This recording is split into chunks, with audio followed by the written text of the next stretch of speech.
ទៀនប្រាំងវស្សាគ្រឿងបំភ្លឺ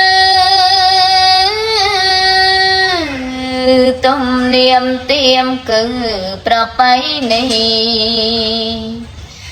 ប្រតិបប្រេងគុំអង្គកាសនីបរិសិនក្រុមទី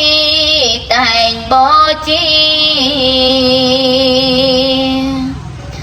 ប្រកេនព្រះសង្ឃចាំវស្សាព្រះពុទ្ធសាសនាតាមវេលាពុទ្ធទាំងបញ្ញត្តិក្រមេគា3ខែបូជាក្នុងសាសនាសង្ឃបង្ដែលបានធវិន័យសន្លប្របីក្នុងវស្សា3ខែចាំជាងក្រមេត្រា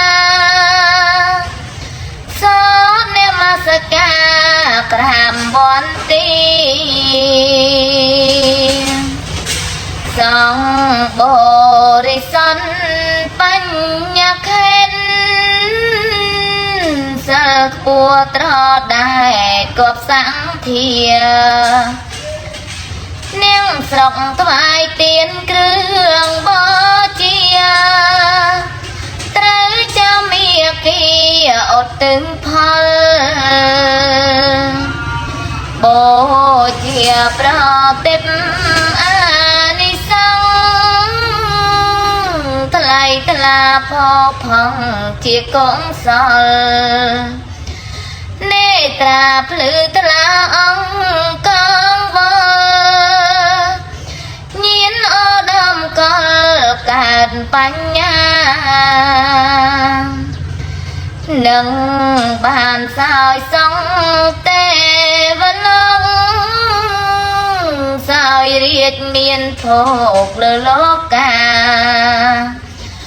រុងល្អសច្បាំងភ្លឺគប់នេត្រាងងឹតពីងកា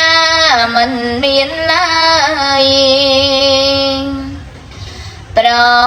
តិបបំភ្លឺពេលរាត្រីបញ្ញាស្មារតីភ្លឺកងត្រៃបូជាប្រតិបនាំផោអើយលៀបហកទ្របហើយភ្នែកភ្លឺ